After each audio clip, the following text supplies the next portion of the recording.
સુરત સુધરાઈ કામદાર staff union દ્વારા Varachha zone એ ખાતે વિરોધ પ્રદર્શન કરવામાં આવ્યું હતું, જેમાં આરોગ્ય ખાતામાં એસઆઈ અને એસએસઆઈને વધારાની કામગીરી આપવામાં આવી હોવાના આક્ષેપો સાથે વિરોધ કરવામાં આવ્યો હતો। મૂળ કામગીરી કરતા કર્મચારીઓને અન્ય કામગીરી સોંપવામાં આવતા વિરોધ કરાયો હતો। હાલમાં પીએમ સ્વનિધિ કામગીરી સોંપવામાં આવી હોવાના આક્ષેપો સાથે તેમજ જે કામગીરી સમયમર્યાદામાં પૂર્ણ ન થતા નોટિસ આપી 3 દિવસમાં ખુલાસો કરવા અંગે જણાવવામાં આવ્યું હતું, જેને લઈને સુધરાઈ કામદાર સ્ટાફ યુનિયન દ્વારા ધરણા અને સૂત્રોચ્ચાર કરીને વિરોધ કરાયો છે, તેમજ ઝોનલ ચીફને રજૂઆત પણ કરવામાં આવી હતી। હું મોહમ્મદ ઇકબાલ શેખ, પ્રમુખ સુરત સુધરાઈ કામદાર સ્ટાફ યુનિયન, સુરત મહાનગરપાલિકાના વરાછા ઝોન એ ખાતે ફરજ બજાવતા ખાસ કરીને આરોગ્ય ખાતાના સેનિટેશન વિભાગમાં જે અમારા કર્મચારીઓ સેનિટરી ઇન્સ્પેક્ટર અને સેનિટરી સબ ઇન્સ્પેક્ટર તરીકે ફરજ બજાવે છે, એ લોકોની મૂળ કામગીરી સાફ સફાઈ કરાવવાની અને આરોગ્યલક્ષી કામગીરી કરાવવાની હોય છે, પરંતુ સુરત મહાનગરપાલિકાના વિવિધ ઝોન દ્વારા અને અનેક ખાતાઓ દ્વારા અમારા સેનિટરી ઇન્સ્પેક્ટરો અને સેનિટરી સબ ઇન્સ્પેક્ટરો પાસે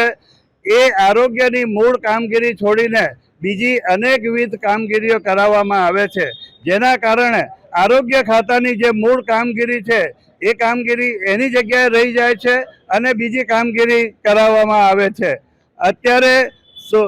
વરાછા ઝોન એ વિભાગમાં પીએમ સ્વનિધિની એક જે કામગીરી કરવામાં આવેલી, એમાં તમામ વોર્ડ ઓફિસોના ફરજ બજાવતા એસઆઈ અને એસએસઆઈને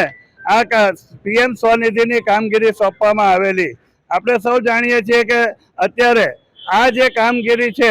એ વિવિધ ખાતાએ કરવાની હોય છે, જુદા જુદા ખાતાએ કરવાની હોય છે, છતાં પણ આ એસઆઈઓને આ કામગીરી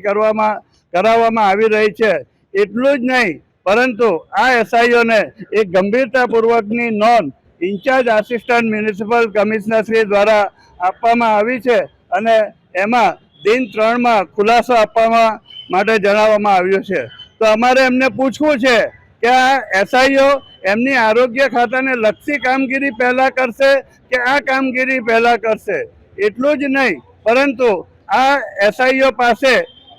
ઝોન વિસ્તારમાં જે ખાસ કરીને ગાર્ડન વેસ્ટ નીકળે છે કે જે ગાર્ડન વેસ્ટ ઉચકવાની કામગીરી ગાર્ડન વિભાગે કરવાની હોય છે, એ કામગીરી પણ આ એસઆઈઓ પાસે વોર્ડ ઓફિસ મારફત કરાવવામાં આવે છે। એટલું જ નહીં, અનેકવિધ કાર્યક્રમો જે સરકારના કાર્યક્રમો હોય છે એમાં પણ કામદારો સાથે હાજર રહેવાનું, મિનરલ વોટર પ્લાન્ટ જેવા બંધ કરાવવાની કામગીરી હોય કે સ્વચ્છ ભારત મિશનની કામગીરી હોય કે ફાયર સેફ્ટી ચેક કરવાની કામગીરી હોય, એવી ઘણી બધી ટેકનિકલ બાબતોમાં પણ એસઆઈઓને જોડવામાં આવે છે, જેના કારણે એસઆઈઓની મૂળ કામગીરી પ્રભાવિત થાય છે। એટલે આજે અમે વરાછા ઝોન એના ઝોનલ ચીફશ્રીને આ બાબતે રજૂઆત કરવામાં આવી રહ્યા છીએ કે આ જે કામગીરી આપવામાં આવી છે એનાથી એમને બાકાત કરવા અને જે નોંધ આપવામાં આવી છે એ તાત્કાલિક દફતરે કરવી।